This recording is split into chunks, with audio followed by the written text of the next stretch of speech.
यहाँ की आवाम से बात करेंगे और हैदराबाद में फिर 5वीं बार असदुद्दीन ओवैसी साहब कामयाब होंगे। इस तरह से बीजेपी जो कह रही है कि हम 1.5 लाख वोटों से उन्हें हराएंगे, इसको लेकर यहाँ के एक्टिव मेंबर AIM के हैं।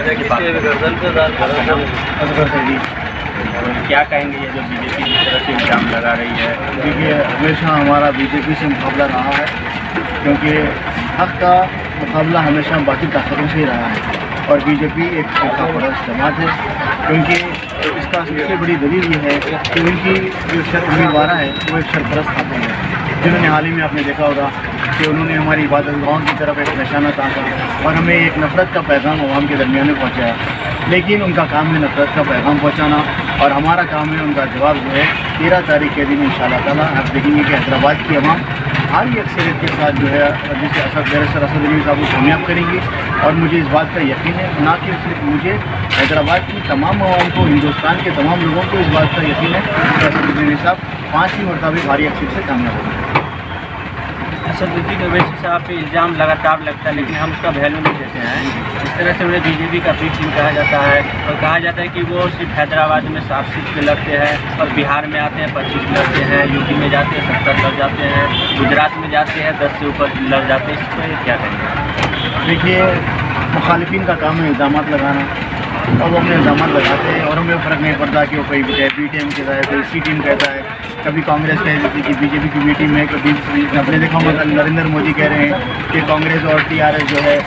मजलिस इत्तेहादुल मुस्लिमीन को सपोर्ट कर रही है। तो ये एक जमात दूसरी जमात, हर पार्टी डिफरेंट पार्टी, चाहे कांग्रेस हो, चाहे बीजेपी हो, चाहे मुख्तलिफ जमातें हो, उनका काम इल्ज़ाम लगाना है और वो अपना काम कर रहे हैं। और रही बात कि यहाँ जाकर इतने लड़ते हैं, वहाँ जाकर इतने लड़ते हैं, देखिए हैदराबाद में आपने देखा होगा कि भी आप आए हुए बिहार से आए हुए हैं, आपका बहुत ही जो है खैर मकदम करते हैं हैदराबाद में। आपने देखा है कि हैदराबाद की आवाम के दिलों में जो मोहब्बत है को लेके आज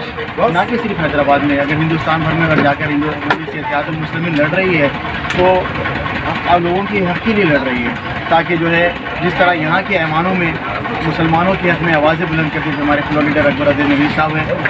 उनकी आवाज़ बुलंद होती है तो यहाँ पर जो है माइनॉरिटी से जो है यहाँ के मुसलमानों को मदद मिलती है। 14% का 12% का वोटिंग कर रहा है, हमारा जैसा भी है, लेकिन किसी भी हाल में जो है मदद पहुँचती है। तो आज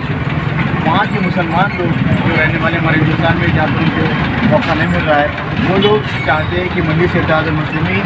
हिंदुस्तान में बिहार में आए, यूपी में आए और महाराष्ट्र में आए, हर जगह पर आए, आकर जो है वहाँ की आवाम के लिए अपनी आवाज़ बुलंद करे और वहाँ की आवाम जो है मजलिस का साथ दे रही है। और उसकी वजह ये है कि बिहार में 5 सीट बैठी है। आज हमारे बिहार में MP के लिए हमारे साथ हमारी तरफ से अख्तर ईमान साहब खड़े हुए हैं, महाराष्ट्र में इम्तियाज़ जलील साहब खड़े हैं, मुख्तलिफ जगहों पर हमारे कॉर्पोरेटर्स हैं, MLAs हैं। तो अल्हम्दुलिल्लाह ये कामयाबी है और ये कामयाबी को देखकर मुखालिफिन मजलिस जो है जमात ये इल्ज़ाम लगाती है और इसके ऊपर करते हैं।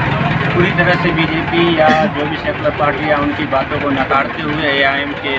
एक्टिव मेंबर ने कहा कि लोग चाहते हैं मजलिस को पूरी हिंदुस्तान में, इसीलिए बिहार में हमने कामयाबी हासिल की, यूपी में कोशिश कर रहे हैं, गुजरात में कोशिश कर रहे हैं, लगातार हम पूरी भारत का दौरा कर मजलिस इत्तेहादुल मुस्लिमीन की परचम को लहराना चाहते हैं। और असदुद्दीन ओवैसी इस बार 5वीं बार यहाँ के इंतखाब जीत कर फिर पार्लियामेंट जाएंगे और फिर 2024 से पूरी भारत में मजलिस इत्तेहादुल मुस्लिमीन को लेकर लोगों को गौर कराएंगे और लोगों को कहेंगे कि मजलिस एक अच्छी पार्टी है जो मजलूमों की बात करती है, गरीबों की बात करती है।